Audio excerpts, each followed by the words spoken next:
आता बातमी मुंबईमधून खुर्ची संदर्भातली महापौरांची खुर्ची। कारण मुंबईतल्या नवनिर्वाचित महापौरांनी आणि उपमहापौरांनी आज पदभार स्वीकारलाय। दरम्यान पदभार स्वीकारण्याआधी आणि स्वीकारल्यानंतर महापालिकेच्या सभागृहात अनेक नाट्यमय घडामोडी घडल्या। या नाट्यमय घडामोडींमागे नेमकं काय राजकारण दडलंय बघूया।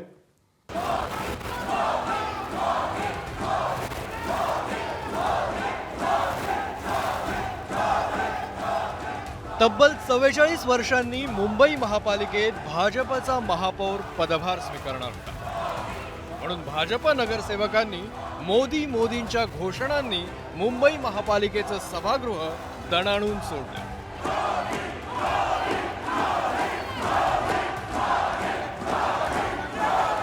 त्या घोषणेला ठाकरेंच्या शिवसेनेच्या नगरसेवकांनी उत्तर द्यायला सुरुवात केली।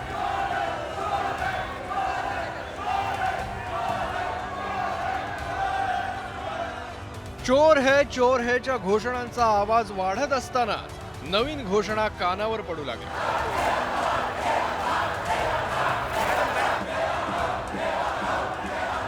उत्तरादाखल ठाकरेंच्या नावाचा जयघोष सुरू झाला।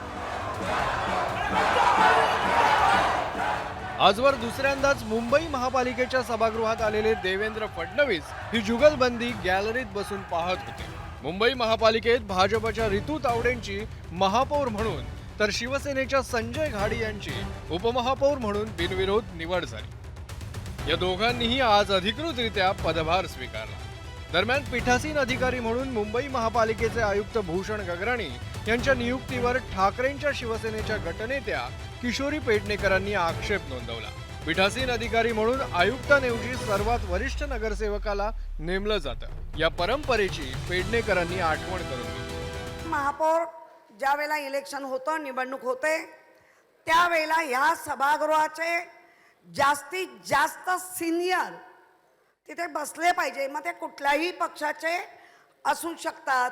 श्रद्धा जाधव सलग 7 वेळा या सभागृहात त्या निवडून आलेल्या आहेत।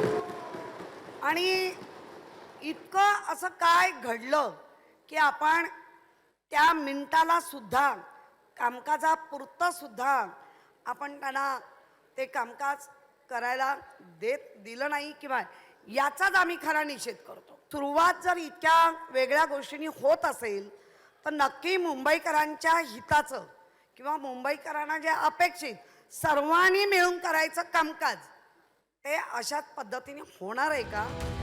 किशोरी पेडणेकरांनी उपस्थित केलेल्या हरकतीला उत्तर देताना आयुक्त भूषण गगराणींनी शासन निर्णय वाचून दाखवला। बृहन्मुंबई महापालिकेच्या महापौर व उपमहापौर निवडणुकीसाठी पीठासीन अधिकारी म्हणून श्री भूषण गगराणी भाप्रसे आयुक्त म्हणजे माजी बृहन्मुंबई महापालिका यांची नियुक्ती करण्यात आलेली असून पीठासीन अधिकारी म्हणून ही प्रक्रिया राबवावी असा शासन निर्णय जाहीर करण्यात आलेला आहे। म्हणून मी सदर सभेचे संचालन पीठासीन अधिकारी या नात्याने करीत आहे। तरी श्रीमती किशोरी पेडणेकर यांनी उपस्थित केलेल्या हरकतीच्या मुद्द्यामध्ये तथ्य नाही असा निर्णय मी देतो। उपमहापौर म्हणून संजय घाडींनी पदभार स्वीकारून भाषण करत असताना ठाकरेंच्या शिवसेनेनं 50 खोके एकदम ओकेच्या घोषणा देत सभात्याग केला। महापौरांनी जे भाषण केलं त्या भाषणामध्ये कुठेही बाळासाहेबांच्या नावाचा उल्लेख नव्हता। आणि हे 25-40 वर्षात पहिल्यांदा घडलंय की मुंबई महापालिकेच्या इतिहासामध्ये एखाद्या महापौरांनी केलेल्या भाषणामध्ये शिवसेना प्रमुखांच्या नावाचा उल्लेख नव्हता आणि त्याचा देखील आम्ही निषेध करतो। तिकडे काँग्रेस नगरसेवकांनी मुख्यमंत्र्यांची बहीण खुर्चीवर, लाडक्या बहिणी जमिनीवर असे फलक झळकवायला सुरुवात केली। बसायला जागा द्या अशी मागणी करत काँग्रेसच्या नगरसेवकांनी थेट जमिनीवरच ठिय्या मांडला।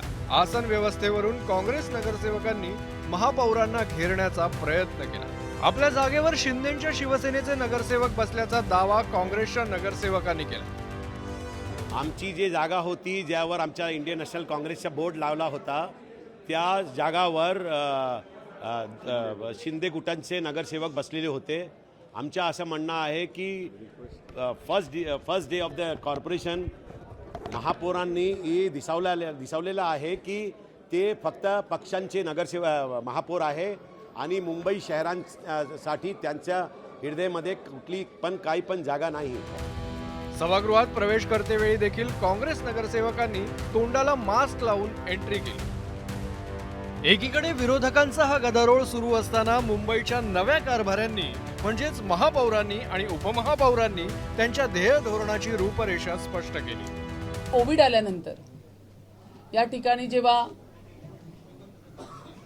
उभाटाचे मुख्यमंत्री बसलेत त्यावेळी मी असं म्हणेन की मुख्यमंत्री देवेंद्र फडणवीस साहेब असताना प्रगतीच्या पदपथावरती मुंबई जात होती, तर ते आल्यावरती स्थगतीच्या पदपथावर मुंबई जात होती।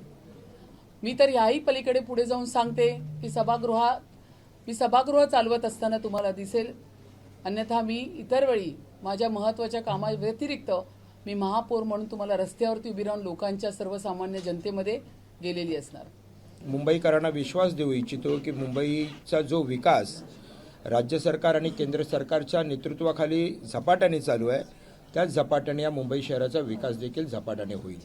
गेल्या 4 वर्षामध्ये प्रशासनाने ज्या गतीने या मुंबईचा विकास करायला पाहिजे होता त्या गतीने झालेला नाही, आपल्याला मान्य करावं लागेल। आणि त्याच्यासाठी लोकप्रतिनिधी असणं, लोकप्रतिनिधींचं वचक असणं प्रशासनावरती, आता ते ह्या पुढच्या 5 वर्षामध्ये होईल। बाळासाहेब ठाकरेंना अपेक्षित असा कारभार चालवून दाखवू असं आश्वासन देताना मुख्यमंत्री देवेंद्र फडणवीसांनी उद्धव ठाकरेंना टोला हाणलाय। मुंबई महानगरपालिकेमध्ये महापौर आणि उपमहापौरपदी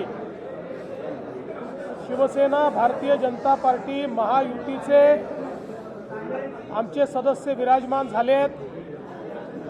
महापौरपदी सौ रितू तावडे आणि उपमहापौरपदी श्री संजय घाडी असे दोनही महायुतीचे शिलेदार हे आज विराजमान झाले आहेत।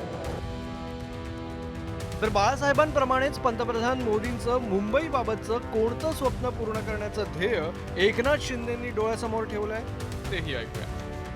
बाळासाहेबांची जी स्वप्न होती ती देखील पूर्ण करण्याचं काम महायुती करेल। त्यांचं स्वप्न होतं झोपडपट्टीमुक्त मुंबई, 40 लाख लोकांना घरं, त्याची सुरुवात आम्ही केलेली आहे SRAच्या क्लस्टरच्या माध्यमातून। आणि म्हणून मुंबईकरांना विकास पाहिजे आहे आणि म्हणून विकासाला त्यांनी स्वीकारलेला आहे। मुंबई खड्डेमुक्त झाली पाहिजे, मुंबईला शुद्ध पिण्याचं पाणी मिळालं पाहिजे, मुंबई भ्रष्टाचारमुक्त झाली पाहिजे, मुंबई प्रदूषणमुक्त झाली पाहिजे, मुंबई ड्रग फ्री झाली पाहिजे, अशा प्रकारची भूमिका सरकारची महायुतीची आहे। महापौर आणि उपमहापौरांचा पदभार स्वीकारण्याच्या दिवशी सत्ताधारी आणि विरोधक नगरसेवकांनी मुंबईकरांचं चांगलंच मनोरंजन केलं। मात्र मुंबईकरांनी या नगरसेवकांना घोषणाबाजी आणि गदारोळासाठी निवडून दिलेलं नाहीये, तर त्यांना विकास हवाय हे सर्वपक्षीय नगरसेवकांनी नीट लक्षात ठेवावं। अजय मानेसह वेदांत नेब, ABP माझा, मुंबई। ABP माझा, उघडा डोळे बघा नीट।